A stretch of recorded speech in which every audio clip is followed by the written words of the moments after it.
ఏదైతే gun park దగ్గర ఉద్యమకారులు ధర్నా నిర్వహించారో అసలు ఎందుకు ధర్నా నిర్వహించారనేది డీటెయిల్గా చూద్దాం. స్వరాష్ట్ర కళ సాధన కోసం పోరాటం చేసినటువంటి ఉద్యమకారులు మరో పోరాటానికి సిద్ధమయ్యారు. కాంగ్రెస్ ప్రభుత్వంపై ఉద్యమకారులు పోరుబాట పడుతున్నారు. ఇచ్చినటువంటి హామీలు అటకెక్కించి తమ పట్ల నిర్లక్ష్యంగా వ్యవహరిస్తున్న పాలకులను ప్రశ్నించేందుకు రెడీ అయ్యారు.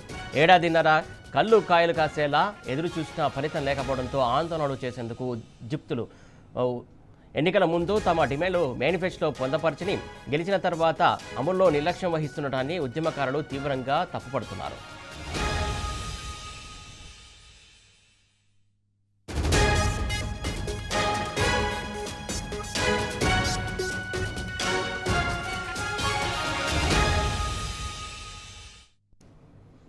దీనికి సంబంధించి తాజా అప్డేట్స్ అందించడానికి మా కరెస్పాండెంట్ యాసర్ సిద్ధంగా ఉన్నారు. యాసర్, చెప్పండి. సురేష్, కాంగ్రెస్ సర్కార్పై తెలంగాణ ఉద్యమకారులు మరోసారి పోరుబాట పట్టారు.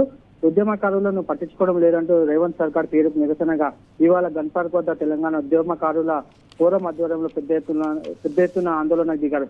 తెలంగాణ వ్యాప్తంగా అన్ని జిల్లాలకు చెందిన సుమారు 500 మంది పైగా ఉద్యమకారులు గన్ పార్క్ వద్ద చేరుకొని తెలంగాణ అమరవీరులకు నివాళులు అర్పించి అనంతరం కాంగ్రెస్ ప్రభుత్వానికి వ్యతిరేకంగా నినాదాలు చేశారు. ముఖ్య భూమిక పోషించిన ఉద్యమకారులను కాంగ్రెస్ ప్రభుత్వం విస్మరించిందని తప్పుపట్టారు. అసలు కాంగ్రెస్ తెలంగాణ ఉద్యమకారులకు కనీస గుర్తింపు కూడా కరువైందని ఆందోళన వ్యక్తం చేశారు. ఏదైతే అసెంబ్లీ ఎన్నికల ముందు కాంగ్రెస్ పార్టీ ఉద్యమకారులకు ఇచ్చిన హామీలను వెంటనే నెరవేర్చాలని డిమాండ్ చేశారు. అదే విధంగా ప్రతి ఉద్యమకారుడికి ఏదైతే ఎన్నికల హామీలో ఇచ్చారో 250 గజాల ఇంటి స్థలంతో పాటు 25,000 పెన్షన్ వెంటనే మంజూరు చేయాలని ప్రధానంగా వారు డిమాండ్ చేశారు. కాంగ్రెస్ ప్రభుత్వం ఏదైతే చేపడుతున్న సంక్షేమ పథకాలు ఉద్యమకారులకు ప్రత్యేక కోటా కల్పించాలని మరోసారి డిమాండ్ చేశారు. ఏదైతే నామకి వస్తే ఇందిరమ్మ ఇల్లు ఇస్తున్నారో అందులో తెలంగాణ ఉద్యమకారులకు మొదటి ప్రాధాన్యత ఇచ్చి వాళ్ళందరికీ పక్కా ఇల్లు మంజూరు చేయాలని డిమాండ్ చేశారు. కేసీఆర్ గారి సారథ్యంలో తెలంగాణ ఉద్యమం పాల్గొన్న తమకు కాంగ్రెస్ పార్టీ పట్టించుకుపోవడం అనేది సిగ్గుమాలిన చర్య అని తెలంగాణ ఉద్యమకారులు చెబుతున్నారు. అప్పట్లో తెలంగాణ ఉద్యమం చేసినందుకే కేసీఆర్ సారథ్యంలో ఇవాళ స్వరాష్ట్రం సిద్ధించిందని వారు మరోసారి గుర్తు చేశారు.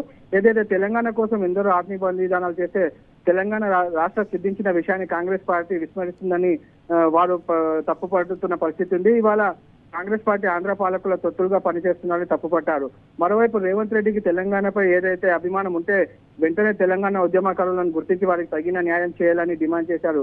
లేకపోతే రాబోయే సంస్థ ఎన్నికల్లో కాంగ్రెస్ పార్టీకి సరైన బుద్ధి చెబుతామని హెచ్చరించిన పరిస్థితి ఉంది.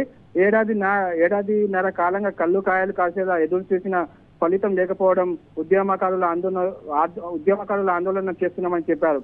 రేవంత్ రెడ్డి ఇప్పటికైనా వెంటనే స్పందించి స్థానిక సంస్థలకు కోడ్ వచ్చేలోపు ఉద్యమకారులకు ఏదైతే ఎన్నికల ముందు ఇచ్చిన హామీలను వెంటనే నెరవేర్చాలని డిమాండ్ చేశారు. లేదంటే స్థానిక సంస్థ ఎన్నికల్లో కాంగ్రెస్ పార్టీకి సరైన గుణపాఠం చెబుతామని హెచ్చరించారు. ప్రతి గ్రామాల వారీగా, మండలాల వారీగా, జిల్లాల వారీగా గుర్తించి తక్షణం ఎన్నికల ముందు ఏదైతే హామీ అమలు చేయాలని కోరారు. ఏదైతే 6 గ్యారంటీల మాదిరిగా ఉద్యమకారులను విస్మరిస్తే కబర్దారని ప్రభుత్వాన్ని వారు హెచ్చరించారు. మరోవైపు ఉద్యమకారులకు ఇచ్చిన ఏదైతే హామీలు ఉన్నాయో అవి నెరవేర్చకపోతే రాబోయే రోజుల్లో పెద్ద ఎత్తున ఆందోళనలు తప్పవని హెచ్చరించిన పరిస్థితి ఉంది. Suresh, thank you Acer.